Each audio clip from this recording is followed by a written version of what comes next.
الحمدللہ رب العالمین والصلاة والسلام علی سید المرسلین اما بعد بسم اللہ الرحمن الرحیم۔ انتہائی معزز و مکرم سامعین، بحمد اللہ تعالی آپ حضرات کا جن نوجوان علماء کرام کے ساتھ تعلق ہے، آپ اس حوالے سے خوش نصیب ہیں کہ آپ حضرات ان سے اللہ کے دین کو سیکھ کر سمجھ کر عمل پیرا ہیں۔ آپ حضرات یہاں تشریف لائے اور ہماری معروضات سننے کے لیے آپ نے وقت نکالا، تو میں تہ دل سے آپ حضرات کا مشکور ہوں۔ یقیناً یہ عمل ہمارے لیے صدقہ جاریہ ہے، تو اس کا آپ حضرات نے موقع فراہم کیا ہے۔ اللہ کریم آپ کا یہاں پر بیٹھنا اپنی بارگاہ میں قبول فرمائے۔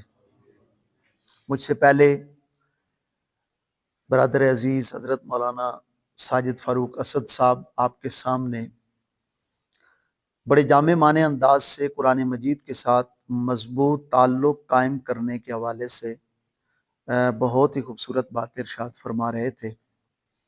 سن کر یقین مانے ایمان تازہ ہوا ہے۔ اللہ پاک ان کی عمر میں برکات عطا فرمائے۔ آپ حضرات کے سامنے بالکل اسی طرح ایک عنوان کو بالکل مختصر سے وقت میں عرض کرنا ہے۔ آپ اگر قرآن مقدس کا مطالعہ فرمائیں تو آخرت کے اندر اعمال کے لحاظ سے دو قسم کے لوگ اپنے پچھتانے کا بار بار اظہار کریں گے، وہ پچھتائیں گے وہاں پر۔ ایک طبقہ ان میں سے وہ ہوگا جس کا سمجھنا بڑا آسان ہے، جس کی پہچان بہت آسان ہے، کہ جنہوں نے نیک اعمال نہیں کیے ہوں گے، سرے سے نیک اعمال کیے ہی نہیں ہوں گے، وہ قیامت کے دن پچھتائیں گے۔ تھوڑی سی آپ مجھے توجہ دیں گے تاکہ میں آپ کو بات اچھی طرح سے سمجھا سکوں۔ میری کوئی ڈیمانڈ نہیں ہے۔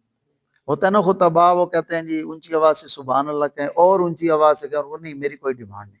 بس آپ مجھے تھوڑا سا توجہ عنایت فرمائے تو میں اپنی بات انشاءاللہ آپ کو سمجھا کے جاؤں گا۔ ایک طبقہ میں نے کون سا عرض کیا ہے جی؟ جو قیامت کے دن پچھتائے گا اعمال کے حوالے سے، جنہوں نے نیک عمل کیے ہی نہیں ہوں گے، سرے سے نہیں کیے ہوں گے۔ اللہ کریم نے قرآن مجید میں اس طبقے کا ذکر کیا ہے سورہ فاطر کی آیت نمبر 37 میں۔ اللہ پاک فرماتے ہیں وَهُمْ يَسْتَرِخُونَ فِيهَا، وہ جہنم کے اندر چیخ و پکار کریں گے، روئیں گے، جہنم میں جا کر کے تڑپیں گے، اور اللہ پاک سے ایک گزارش کریں گے، ایک منت کریں گے، ربنا، اے ہمارے رب، اخرجنا، ہمیں اس دوزخ سے نکال دے، نعمل صالحا، ہم نیک عمل کریں گے، نیک اعمال کریں گے، غیر الذی کننا نعمل، جو ہم دنیا میں کر کے آئے ہیں اس سے ہٹ کر کے۔ دنیا میں تو نیک عمل کیا نہیں ہے نا، تو یا اللہ جہنم سے نکال کے دوبارہ بھیج دے تاکہ ہم دنیا میں جا کر کے دوبارہ نیک اعمال کر کے واپس آئیں۔ پچھتاوا سمجھ آ رہا ہے ان لوگوں کا؟ یہ کون لوگ ہوں گے؟ کفار ہوں گے جنہوں نے نیک اعمال کبھی کیے ہی نہیں۔ لیکن آپ حیران ہوں گے کہ کچھ وہ لوگ بھی ہوں گے کہ جو نیک اعمال کرنے کے باوجود پچھتائیں گے۔ یہ بڑی خطرناک اور الارمنگ چیز ہے۔ سمجھ آ رہی ہے نا میری بات؟ نیک اعمال کرنے کے باوجود پچھتائیں گے، نیک اعمال کرنے کے باوجود نقصان اور گھاٹے میں ہوں گے۔ تو ایسے لوگوں کے بارے میں جاننا ضروری ہے کہ نہیں ہے؟ تاکہ میں اور آپ کم از کم اس روش سے ہٹ جائیں جس روش پہ لوگ نیک اعمال تو کر رہے ہیں لیکن آخرت میں ان کے پلے کچھ نہیں ہوگا۔ یہ جاننا ضروری ہے اور یہی بات آپ کے گوش گزار کرنا چاہتا ہوں۔ سامعین مکرم، اللہ کریم نے ایسے لوگوں کا تذکرہ کرتے ہوئے قرآن مجید کے اندر واضح طور پر ارشاد فرمایا، یہ سورہ نحل کی آیت نمبر 97 ہے۔ اللہ پاک فرماتے ہیں کہ دنیا کے اندر نیک اعمال جو نیک اعمال کرنے کا اصول اور ضابطہ ہے، اور اس اصول اور ضابطے سے ہٹ کر کے اگر نیک اعمال کیے جائیں گے تو اللہ کی بارگاہ کے اندر وہ قابل قبول نہیں ہوں گے۔ دنیا میں کوئی بھی ایسا کام نہیں ہے، میں حوالہ عرض کرتا ہوں، دنیا میں کوئی بھی ایسا کام نہیں ہے جس کے لیے کوئی اصول، شرط یا ضابطہ متعین نہ ہو۔ آپ مسجد کے اندر دروازے سے تشریف لاتے ہیں نا، اگر آپ سے کہا جائے کہ نہیں آپ روشن دان سے آئیں تو آنا آسان ہوگا؟ نہیں۔ اصول ہے بھائی، دروازے سے، دروازہ رکھا اسی لیے ہے کہ مسجد کے اندر آنا یا مسجد سے باہر جانا دروازے سے ہوگا۔ ہر کام کا اصول ہوتا ہے اور کام وہی بامقصد ہوتا ہے جو اصول اور شرائط کے مطابق ہو۔ اگر اصول اور شرائط کے مطابق نہیں ہوگا تو پھر وہ کام کسی جو ہے وہ کھاتے کا نہیں ہوگا۔ آپ جو حوالہ میں عرض کرنا چاہتا ہوں اس سے پہلے قرآن مجید کا ایک مقام سماعت فرما لیں۔ یہ سورہ کہف کی آیت نمبر 103 اور 104 ہے۔ اللہ کریم فرماتے ہیں، قل پیارے نبی صلی اللہ علیہ وسلم فرما دیجئے، هل ننبئکم بالاخسرین اعمالا، کیا ہم آپ کو بتائیں نہیں، خبردار نہ کریں ایسے لوگوں کے بارے میں جو اعمال کرنے کے باوجود گھاٹے اور نقصان میں ہیں۔ اعمال کرنے کے باوجود گھاٹے اور جیسے کہ میں نے عرض کیا نا کہ دو طبقے ہوں گے، یہ دوسرا طبقہ، الذین ضل سعیہم فی الحیات الدنیا، یہ وہ لوگ ہوں گے کہ جن کی محنت، مشقت دنیا کے اندر ہی برباد ہو چکی ہوگی۔ جو نیک اعمال کرنے کے لیے وہ محنت اٹھاتے ہیں، مشقت کرتے ہیں، جو کچھ بھی یعنی جتنی وہ تگ و دو کرتے ہیں تو وہ دنیا کے اندر ہی کیا ہو جائے گی؟ برباد ہو جائے گی۔ اور وَهُمْ يَحْسَبُونَ أَنَّهُمْ يُحْسِنُونَ صُنْعًا، تو وہ یہ سوچتے ہیں یا ان کا گمان تو یہ ہے کہ وہ بہت ہی اچھے اور نیک کام کر رہے ہیں۔ اب نیک عمل کے لیے وزن کیا ہے؟ وہ ہمارے لیے فائدہ مند کب ہوتا ہے، وہ ہمارے لیے مفید کب ہوگا؟ جب وہ ان اصولوں کے مطابق ہوگا کہ جن اصولوں کو اللہ اور اللہ کے رسول صلی اللہ علیہ وسلم نے بیان کیا ہے۔ اب بات آ گئی ہے تھوڑی سی زیادہ سوچنے کی کہ کیا میں اور آپ ان اصولوں کے مطابق نیک اعمال کر رہے ہیں یا نہیں کر رہے ہیں۔ پیارے بھائیو، نیک اعمال بذات خود ایک بہت بڑی سعادت ہے، لیکن سب سے زیادہ فکر جس بات کی کرنی چاہیے وہ ہے نیک اعمال کے قبول ہونے کی۔ نیک عمل کر لینا فقط کافی نہیں ہے بلکہ لازم ہے، اور یہ آپ معمول بنائیں۔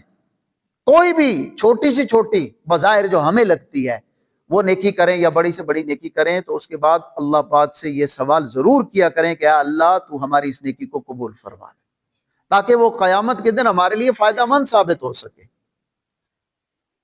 میں اور آپ یقیناً کتنی تڑپ اور تمنا رکھتے ہیں کہ اللہ پاک ہمیں اپنے گھر میں بلائے۔ جانا چاہتے ہیں کہ نہیں جانا چاہتے؟ کیوں جی؟ جانا چاہتے ہیں نا؟ آپ کا جواب تھوڑا سا مجھے ڈھیلا موصول ہو رہا ہے۔ وہ کلاس کے اندر استاد محترم پڑھا رہے تھے بچوں کو، تو انہوں نے پوچھا کہ جنت میں کون کون جانا چاہتا ہے؟ تو محترم وہ سارے بچوں نے ہاتھ کھڑا کر دیا، جی ہم جانا چاہتے ہیں۔ ایک بچے نے ہاتھ نہیں کھڑا کیا۔ استاد جی نے پوچھا بھئی آپ جنت میں نہیں جانا چاہتے؟ اس بچے نے کہا کہ نہیں استاد جی، مجھے میری امی نے کہا ہے کہ چھٹی ہو تو سیدھا گھر آنا ہے۔ تو بیت اللہ کے اندر جانا چاہتے ہیں کہ نہیں جانا چاہتے؟ کتنی بڑی خوش نصیبی ہوتی ہے۔ اور اگر کوئی وہاں سے آئے عمرہ کر کے، حج کر کے، تو پورا گاؤں ملاقات کے لیے جاتا ہے۔ خوش نصیبی ہے تو تبھی جاتے ہیں نا، سعادت کی بات ہے نا۔ تو اندازہ لگائیں اس اللہ کے نبی کے بارے میں کہ جس نے اس بیت اللہ کو تعمیر کیا تھا، اپنے ہاتھوں سے بیت اللہ تعمیر کیا، اسے بڑی کو نیکی ہے؟ کیوں جی؟ لیکن بیت اللہ تعمیر کرنے کے بعد کیا اللہ پاک سے مانگا؟ ربنا تقبل منا، اللہ تو قبول کر لے۔ نیکی بہت بڑی ہے، لیکن کام کی اس وقت ہے کہ جب اللہ اپنی بارگاہ میں اس کو قبول کر لے۔ اگر اللہ کریم نے قبول نہ کیا تو پھر میرے بھائی بڑے سے بڑا عمل بھی وہ ہمارے لیے کوئی کک فائدہ نہیں رکھتا۔ اب جو حوالہ میں آپ کے سامنے عرض کرنا چاہتا تھا، تو میرے بھائیوں سب سے پہلے چیز اعمال کی قبولیت کے لیے جو ضروری اور لازم ہے، جو شرط اول ہے، وہ اللہ کریم نے قرآن مجید کے اندر اس مقام پہ سورہ نحل کی آیت نمبر 97 میں اللہ پاک نے ذکر فرمایا من عامل صالحا من ذکر او انثی وہو مؤمن۔ من عامل صالحا، جس نے نیک عمل کیے، مرد ہو یا عورت ہو، وہو مؤمن، اس حال میں کہ وہ ایمان والے ہوں گے۔ ایمان اور عقیدہ جو ہے یہ پہلی شرط ہے نیک عمل کے لیے۔ تب فرمایا فَلَنُحْيِيَنَّهُ حَيَاةً طَيِّبَةً، تو ہم ان کو پاکیزہ زندگی دنیا میں عطا کریں گے، اور آخرت میں ان کے اعمال کا جو اجر و ثواب ہوگا وہ ان کے اعمال سے کہیں زیادہ خوبصورت اور عمدہ شان کا لائق ہوگا، کہیں زیادہ بڑھا چڑھا کر کے دیں گے۔ لیکن شرط کیا ہے؟ ایمان اور عقیدہ۔ آپ یہ بات یقیناً سمجھ چکے ہوں گے، جب آپ جواب دیں گے تو مجھے تسلی ہو جائے گی۔ اگر کوئی ہندو وہ اگر کہے کہ میں حج کر کے مکمل ارکان ادا کر کے واپس آیا ہوں، تو آپ کیا سمجھتے ہیں اسے حج کا ثواب ملے گا؟ اس نے حج نہیں کیا، عمل کیا ہے نا، کوئی ایک رکن بھی اس نے نہیں چھوڑا، اس نے ذرا بھی اونچ نیچ نہیں کی، بالکل دین اسلام کے عین مطابق اس نے حج کیا ہے، لیکن اسے اجر و ثواب نہیں ملے۔ ضل سعیہم فی الحیات الدنیا، دنیا کی زندگی میں ان کے کیا ہو گئے؟ یہ اعمال برباد ہو گئے، اسے بھائی کک بھی ثواب نہیں ملنا، کیونکہ ایمان اور عقیدہ یہ شرط اول ہے، یہ اس میں نہیں پایا جا رہا تو اس کا کوئی عمل قابل قبول عند اللہ نہیں۔ ہمارے ہاں بہت سارے لوگ ایسے ہیں جو عقائد کے لحاظ سے کمزور ہوتے ہیں، اور عقائد کا میرا مطلب صرف عقیدہ توحید نہیں ہے، یہ بات تھوڑی سی کلیئر کر لیں، اس کی وضاحت کر رہا ہوں۔ صرف عقیدہ توحید مراد نہیں ہے، عقائد کتنے ہیں؟ کیوں جی؟ یہاں کر کے مسئلہ بن جاتا ہے۔ میرے بھائیوں عقیدہ رسالت بھی ہے، آسمانی کتب پہ جو اللہ کریم نے نازل فرمائی ان پر بھی ایمان لانا ایک عقیدہ ہے، ایک پورا باب ہے کہ ان کتابوں کے بارے میں ہم نے کون کون سی سوچ اور عقیدہ رکھنا ہے، یہ مستقل ایک باب ہے۔ رسالت کے اندر پھر ذیلی عقائد ہے، عقیدہ رسالت میں ختم نبوت ہے، ٹھیک ہے، فرشتوں کے بارے میں عقیدہ، جہنم اور جنت کے بارے میں عقیدہ، آخرت کے بارے میں عقیدہ، عذاب قبر کے بارے میں، یہ عقائد ہیں سارے۔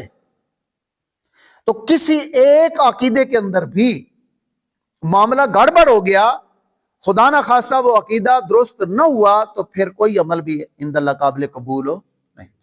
تو عقائد کی اصلاح کے لیے فکر مند ہونا ضروری ہے۔ میں کیسے بھائی میرے دعویٰ کر سکتا ہوں کہ میں تمام عقائد کو تسلیم کرتا ہوں جبکہ مجھے عقیدے پتہ ہی نہیں ہے؟ ایسی بات کو ماننے کا دعویٰ کیا جا سکتا ہے کہ جس بات کا پتہ ہی نہ ہو۔ آپ میری بات نہیں سمجھ رہے؟ میں کہتا ہوں جی میں فلاں چیز مانتا ہوں، بس فلاں چیز ہے کیا اس کا مجھے پتہ نہ ہو، تو کتنا بڑا دھوکہ اور خسارہ ہے، اور ہم کتنے مطمئن ہیں، کتنے پرسکون ہیں کہ ہمیں عقائد کا نہیں پتہ۔ چلے موٹے موٹے عقائد تو پتہ ہونے چاہیے نا، موٹی موٹی چیزیں تو پتہ ہونی چاہیے۔ یقین مانے ہمیں آج بھی تب سمجھ آتی ہے جب کوئی ملحد غیر مسلم اور کافر اٹھ کر کے ہمارے کسی عقیدے پہ چوٹ لگاتا ہے، تب ہمیں سمجھ آتی ہے او یہ تو ہمارا عقیدہ تھا، اس سے پہلے ہمیں کوئی پتہ نہیں ہوتا۔ آپ میرے سے اتفاق کرتے ہیں کہ نہیں کرتے؟ کر رہے ہیں نا؟ میری بات آپ کو سمجھ آ رہی ہے؟ کوئی وہ دیکھیں نا، ہم نے پہلے بھی مولانا عرض کر رہے تھے، یہ کوئی عام جو مروجہ طریقے ہیں اس سے ہٹ کر کے یہ کلاس ہے، اس میں انشاءاللہ گفتگو مذاکرہ اس طرح سے ہم نے بات کو سمجھنا۔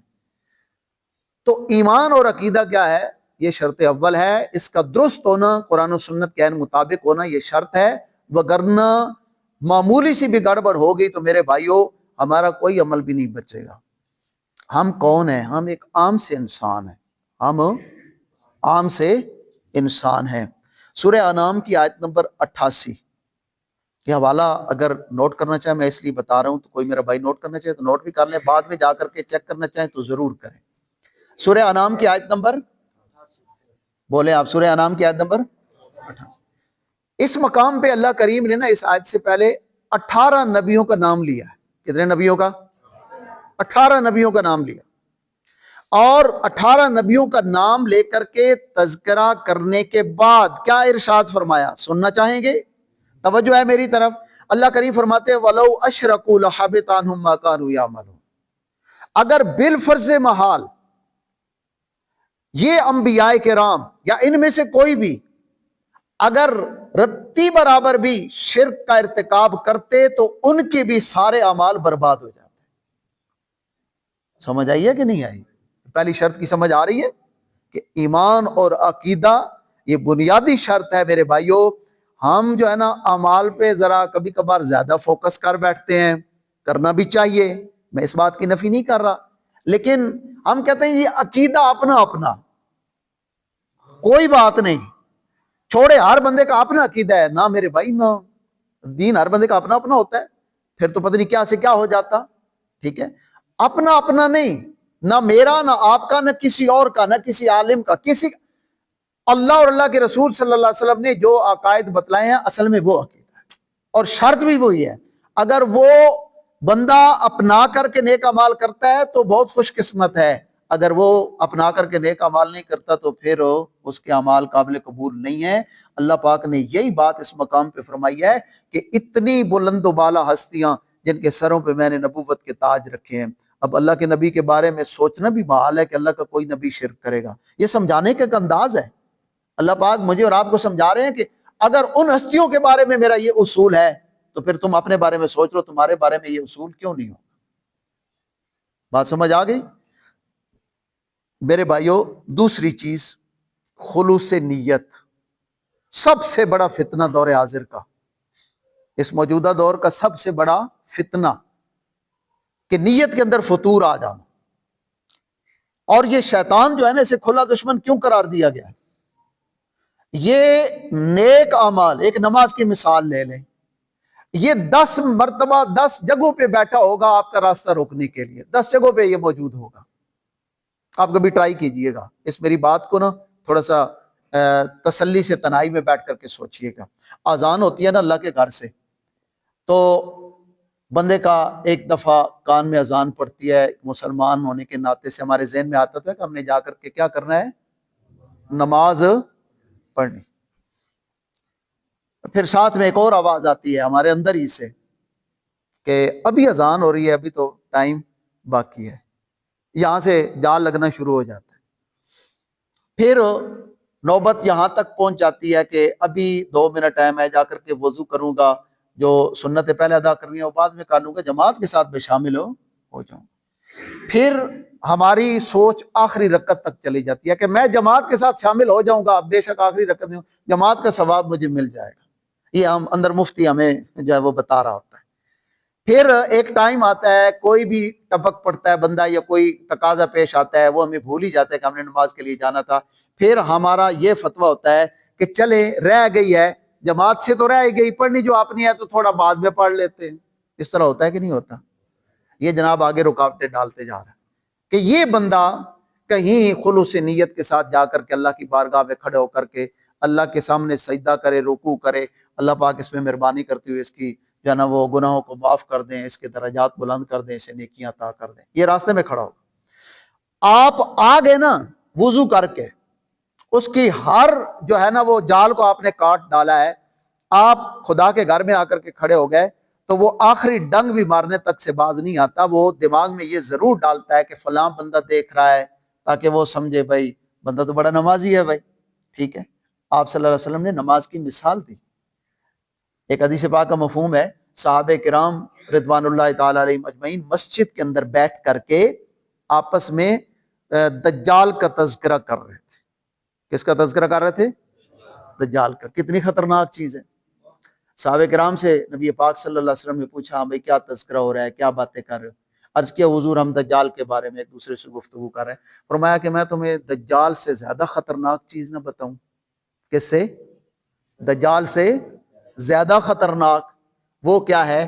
فرمایا کہ وہ ریا اور دکھلاوے کی نیت ہے، نمود و نمائش کی، یہ جو خدا کے گھر بیت اللہ کے اندر کھڑے ہو کر کے بھی لوگ سیلفیاں بنا بنا کر کے اپلوڈ نہیں کر رہے ہوتے، یہی بیماری۔ میں حیران ہوتا ہوں، پتہ نہیں میرے بھائیوں ہم کس کو دکھا رہے ہوتے؟ کیوں بھائی؟ اللہ کے گھر کے سامنے وہاں جا کر کے بھی بندہ پتہ نہیں اس گھر کی ہیبت کو کیسے بھول جاتے ہیں، پتہ نہیں وہاں کی جو رحمتیں ہیں، برکات ہیں، ان سے پتہ نہیں کیسے پیٹ پھیر کر کے کھڑے ہو جاتے ہیں، سیلفی بنا رہے ہیں۔ آپ مجھے بتا سکتے ہیں، کوئی میرا بھائی جسٹیفائی کر سکتا ہے کہ وہاں کھڑے ہو کر کے کوئی بندہ ایسے سیلفی کیوں بنا رہا ہوتا ہے؟ کیا ثابت کرنا چاہتا ہے، کیا باور کرانا چاہتا ہے؟ یہی نہ کہ لوگ دیکھیں گے سوشل میڈیا پہ ماشاءاللہ ماشاءاللہ جی بڑی بات ہے، بڑی بات، اور کیا؟ ٹھیک ہے۔ تو فرمایا کہ ایک بندہ ریا اور دکھلاوے کی وضاحت کرتی ہوئی نبی پاک صلی اللہ علیہ وسلم نے فرمایا کہ ایک بندہ نماز شروع کرتا ہے اور وہ اپنی نماز کو تھوڑا طویل کر دیتا ہے۔ ویسے تنہائی میں ہوگا نا تو پھر اس کی نماز ذرا وہ 5-4 منٹ کی ہوگی، لیکن ایک بندہ دیکھ رہا ہے، اسے سمجھ آیا کہ فلاں بندہ جو ہے، مجھے مولانا استاد یعقوب صاحب دیکھ رہے ہیں، وہ تھوڑی سی نماز لمبی کر دے گا تاکہ استاد جی کہیں کہ ماشاءاللہ جی یہ بندہ بڑی خشوع و خضوع سے نماز پڑھتا ہے۔ نبی پاک صلی اللہ علیہ وسلم نے فرمایا یہ عمل دجال سے زیادہ خطرناک ہے، کیونکہ اس میں ہم نے نیت اللہ کو راضی کرنے کی کرنی تھی، لیکن ہم نے نیت کے اندر فطور ڈالا، ہم نے بندوں کو راضی کرنا شروع کر دیا اور خوش کرنا شروع کر دیا۔ خطرناک سرحد ہے۔ سورہ کہف کی آیت نمبر 110، اللہ کریم فرماتے ہیں کہ فمن کان یرجو لقاء ربی، جو شخص اللہ سے ملاقات کا امیدوار ہے، وہ اللہ سے ملاقات کی امید رکھتا ہے، تو اس شخص کے لیے کیا ہے؟ فلیعمل عملا صالحا، چاہیے کہ وہ نیک اعمال کرے، لیکن شرط کیا ہے؟ ولا یشرک بعبادت ربہ احدا، اس رب کی عبادت میں کسی کو شریک نہ بنائے۔ ایک ہے فزیکلی اللہ کو سجدہ کرنا ہے، غیر اللہ کو جا کر کے کیا، یہ بھی کیا ہے؟ عبادت کے اندر شرک ہے نا، عبادت کے اندر شریک کیا جا رہا ہے اللہ کا کسی اور کو۔ ایک یہ ہے کہ نیت میں اس شرک کو بھی سمجھیں، یہ اس سے زیادہ خطرناک ہے۔ وہ تو ظاہری طور پہ ہے نا، وہ تو سمجھ بھی آ جاتا ہے جلدی، یہ اندر والا یہ نہیں سمجھ آتا، بلکہ یہ اتنا بڑھ چڑھ چکا ہے کہ اب نماز پڑھتی ہوئی بھی لوگ اپنی ویڈیو بنواتے ہیں، نماز پڑھ رہے ہیں ساتھ ساتھ ویڈیو بنوا رہے ہیں۔ یہ دجال سے زیادہ خطرناک فتنے میں مبتلا ہے، اور یہ بھی شرک ہے، کیونکہ اس آیت کریمہ کی تحت امام ترمذی رحمۃ اللہ علیہ نے ایک حدیث ذکر کی ہے۔ وہ کہتے ہیں کہ قیامت کے دن ایک پکارنے والا پکارے گا۔ میری معروضات سمجھ آ رہی ہیں آپ؟ قیامت والے دن ایک پکارنے والا، ندا دینے والا فرشتہ ہوگا، وہ پکارے گا، اور وہ کیا آواز لگائے گا کہ جس نے، توجہ کرنا آپ، جس نے اللہ کے لیے کوئی نیک کام کیا ہو۔ کس کے لیے کیا ہو؟ جس نے اللہ کے لیے کوئی نیک کام کیا ہو، لیکن اس کام میں اس نے غیر اللہ کو بھی شریک کیا ہو۔ اس نے اس کام کے اندر کس کو راضی کرنا تھا؟ لیکن وہ کسی اور کی رضا کا بھی طالب بن کے کام کرنے لگ گیا تھا دنیا میں، تو قیامت کے دن یہ آواز آئے گی کہ جاؤ، اللہ کی طرف سے آج کچھ نہیں ملنا، جاؤ جن کو خوش کرنے کے لیے دنیا میں اعمال کرتے تھے ان سے جا کر کے بدلہ لے لو۔ بتائیں اعمال بچ جائیں گے ہمارے؟ جان کٹانا آسان ہوتا ہے؟ کیوں میرے بھائیوں؟ نوجوان بچے بیٹھے ہوئے ہیں، جان دینا یہ کتنا بڑا کام ہے، جان قربان کرنا یہ معمولی کام ہے نہیں۔ اگر اس میں بھی نیت کا فطور آ گیا تو کتنی مشہور حدیث ہے، آپ علماء کرام سے سنتے ہوں گے، قیامت کے دن اس شخص کو بھی جس نے بظاہر اللہ کے راستے میں اپنی جان کٹائی ہوگی، بس یہ آخری حد ہے نا قربانی دینے کی، اس کو بھی جہنم کے اندر گھسیٹ کر کے فرشتے پھینک دیں گے۔ وجہ کیا ہوگی؟ وجہ یہ ہوگی کہ اس نے واہ واہ کے لیے یہ کام کیا ہوگا، کارنامہ سر انجام دیا ہوگا۔ اللہ کے لیے کرتا تو اللہ کریم نے تو پھر کیا وعدے فرما رکھے ہیں کہ تیرے خون کا قطرہ بعد میں زمین پہ گرے گا، میں تیرے سارے گناہوں کو پہلے معاف کر دوں۔ اتنا عظیم عمل، اتنی عظیم نیکی اور اتنا بے مثال عمل، لیکن نیت کے فطور کی وجہ سے انسان کو، میں کہتا ہوں ریا کی وجہ سے صرف عمل برباد نہیں ہوتا، توجہ ہے میری طرف، دکھلاوے کی نیت کی وجہ سے صرف عمل برباد نہیں ہوتا، بلکہ وہ عمل وبال جان بن جاتا ہے، دوہرا جو ہے نا وہ جرم بن جاتا ہے۔ ضائع تو گیا ہو گیا، اس سے بھی بڑا نقصان کوئی نہیں، لیکن اس سے بڑا نقصان یہ ہے کہ وہ عمل جو ہے وہ سزا بن کے انسان کے گلے میں ڈال دیا جائے گا۔ جتنا بڑا سخی جس نے کتنے ویلفیئر کے کام کیے ہوں گے، کتنی لوگوں کی بھلائی کی ہوگی، کتنا پیسہ پانی کی طرف آیا ہوگا، لیکن قیامت کے دن فرشتے گھسیٹ کر کے جہنم میں پھینک دیں گے۔ اتنی بڑی نیکیاں لیکن کس کے لیے؟ لوگوں کی واہ واہ کے لیے کی تھی۔ تو یہ دوسری شرط ہے کہ نیکی کرتے وقت ہماری نیت خالص ہونی چاہیے، کسی انسان کو راضی کرنے کے لیے نہیں، بلکہ کس کو راضی کرنے کے لیے؟ اللہ کو راضی کرنے۔ تیسری شرط یہ ہے کہ ہمارا، پیارے بھائیوں، کوئی بھی عمل ہوگا جس پہ ہم ثواب کی توقع رکھ سکتے ہیں یا قبولیت، اس کی قبولیت کی شرط ہے، وہ ہے عمل کا سنت کے مطابق ہونا۔ یہ کوئی مشکل بات ہے؟ کیوں بھائی مشکل بات ہے؟ کسی بھی عمل کا سنت کے مطابق ہونا، اگر سنت کے مطابق نہیں ہے تو پھر وہ عمل اللہ کے ہاں قابل قبول ہو نہیں۔ رسول کریم صلی اللہ علیہ وسلم کا فرمان سماعت کریں، یہ مسلم کی حدیث ہے، 4493 نمبر پہ لکھی ہوئی۔ نبی پاک صلی اللہ علیہ وسلم نے فرمایا، من عامل عملا، جس بندے نے عمل کیا، لیسا علیہ امرنا، اس پر ہمارا حکم موجود نہیں تھا، یعنی ہماری شریعت کا حکم موجود ہو، ایسا عمل کیا، فہو رد، تو وہ اللہ کے ہاں مردود ہے، اس کی کوئی ویلیو نہیں۔ اور یہ ایسی بات نہیں ہے کہ چلے ہم تھوڑا سا اپنی مرضی سے کو شامل کر لیتے ہیں تو ٹھیک ہے جی، نیکی ہے نا۔ اب آپ مجھے بتائیں، نماز پڑھنا نیکی ہے کہ نہیں ہے نا؟ اگر میں 2 رکعت نفل پڑھوں گا تو مجھے اجر و ثواب ملے گا؟ کیوں بھائی خاموش ہو گئے آپ؟ ملے گا۔ 4 رکعت پڑھوں گا تو کم ملے گا، زیادہ ملے گا؟ 6 پڑھوں گا تو اور زیادہ، 8 پڑھوں گا تو اور زیادہ۔ اور اگر مغرب کے 3 کے بجائے 4 فرض پڑھ لوں تو کمال کرتے ہیں بھئی۔ ابھی آپ کہہ رہے تھے 4 پڑھو گے زیادہ ملے گا، 6 پڑھو گے اور زیادہ، 8 پڑھو گے اور زیادہ، تو 1 رکعت میں نے پڑھائی، آپ کہتے ہیں نہیں ثواب ہی نہیں ملنا بھائی۔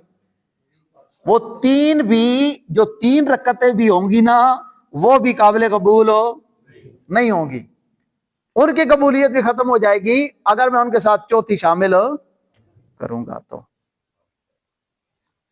4 رکعت کی نماز ہو، 2 رکعت کے اندر، آپ ماشاءاللہ یہ فقہی مسئلہ جانتے ہوں گے، 2 رکعت کی نماز کے اندر جب بندہ تشہد پڑھتا ہے تو تشہد پڑھنے کے بعد میں نے کہا اللہم صلی علی محمد، تو مجھے یاد آیا کہ میں نے تو 4 رکعتیں پڑھنی تھیں، تو میں 2 رکعت پڑھنے کے بعد جو ہے نا وہ اختتام کی طرف چل پڑا ہوں۔ اب مجھے کیا کرنا پڑے گا؟ سجدہ صاحب، ذوق بنائیں، فقہی مسائل جاننے کا ذوق بنائیں۔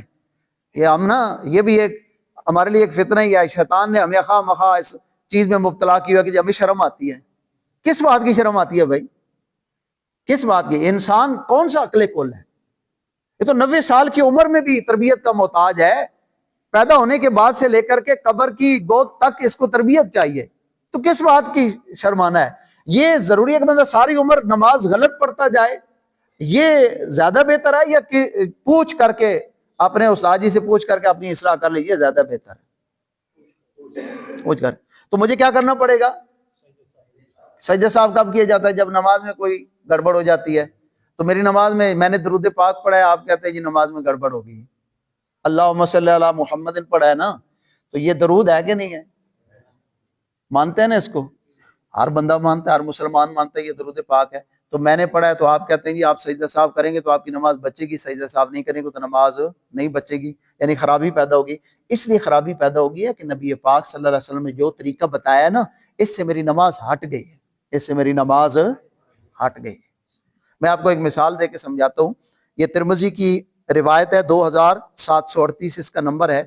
حضرت عبداللہ بن عمر رضی اللہ تعالیٰ عنہ، ان کے پاس ایک بندہ آ کر کے بیٹھ گیا، اسے چھینک آئی، چھینک آئی، سمجھتے ہیں نا؟ نچھ ماری اس نے، چھینک آئی، تو چھینک آنے کے بعد کیا کہتے ہیں؟ الحمدللہ۔ اس بندے نے کیا کہا؟ اس نے کہا الحمدللہ والسلام علی رسول اللہ۔ بات اس بندی کی سمجھ آئی؟ اس نے چھینک آنے کے بعد کیا کہا؟ الحمدللہ والسلام علی رسول اللہ، یہ اس نے کہا۔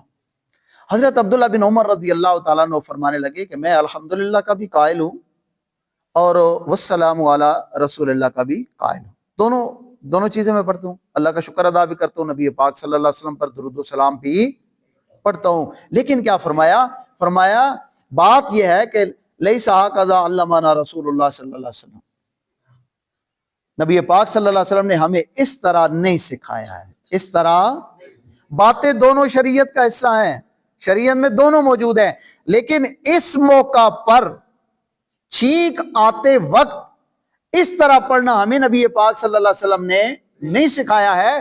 فرمایا بلکہ ہمیں آقا کریم صلی اللہ علیہ وسلم نے جو چیز سکھائی ہے وہ یہ ہے کہ جب چھینک آئے تو الحمدللہ علی کل حال کہنا ہے، والسلام علی رسول اللہ نہیں کہنا۔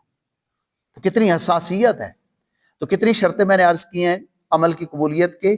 پہلی شرط کیا ہے جی؟ کیا درست ہو انسان کا عقیدہ درست ہو۔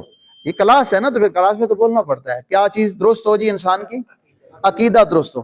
اب آپ جائیں گے اٹھ کر کے پورا گھنٹہ ماشاءاللہ آپ نے دیا، اس سے زیادہ ٹائم آپ دے کر کے بیٹھے ہوئے، گھر میں جائیں گے تو گھر والے پوچھیں گے تو صحیح کہ آپ کہاں تشریف فرماتے ہیں جی؟ تو آپ کیا کہیں گے کہ مسجد کے اندر جی ہماری آج تربیتی نشست تھی، ٹھیک ہے، حضرت مولانا محمد معاویہ صاحب جو ہے انہوں نے ہمیں دعوت دی تھی، ہم آئے ہیں، تو کیا سیکھ کر کے آئے ہیں؟ سب سے بڑی بات، ہر دینی پروگرام کے بعد اپنے آپ سے سوال ضرور کیا کریں کہ میں جو اتنا ٹائم یہاں پر گزار کے جا رہا ہوں تو میں کیا سیکھ کے جا رہا ہوں؟ کیا؟ تو قبولیت کی، نیک عمل کی قبولیت کی پہلی شرط کیا ہے؟ شاباش، عقیدہ ٹھیک ہو۔ دوسری چیز کیا ہے کہ نیت کے اندر کیا ہو؟ خلوص ہو، نیت خالص ہو، نیت دکھلاوے اور ریا کی یا فاسد نیت نہ ہو۔ اور تیسری شرط میں نے کیا بتائی ہے کہ عمل سنت کے عین مطابق ہو۔ یہ بنیادی طور پہ 3 شرطیں ہیں، اگر یہ شرطیں ہم پوری کر لیں گے تو پھر اعمال کرنے کے باوجود انشاءاللہ ہم خسارے والے نہیں ہوں گے، بلکہ یہ اعمال اللہ کے ہاں شرف قبولیت جو ہے وہ پالیں گے۔ لیکن میرے بھائیوں، اعمال کرنے کے باوجود ان 3 شرطوں میں سے ایک شرط بھی ختم ہو گئی یا ایک شرط بھی نہ پائی گئی تو یاد رکھیں ہماری پہاڑوں جتنی نیکیاں ہمارے کخ بھی کام نہیں آئیں گی۔ امید کرتا ہوں کہ آج کی یہ ٹوٹی پھوٹی معروضات آپ کو سمجھ آئی ہوں گی، اور پھر یہ تو آپ نے اپنے اساتذہ کرام کو بتانا ہے کہ آئندہ کے لیے یہ نشستیں ہونی چاہیے کہ نہیں ہونی چاہیے۔ اللہ پاک سے دعا ہے کہ اللہ پاک میرا اور آپ کا یہاں بیٹھنا قبول فرمائے، اور اللہ ہمارے نوجوان بھائیوں کے عمر میں، علم میں، عمل میں برکات عطا فرمائے۔ وآخر دعوانا الحمدللہ رب العالمین۔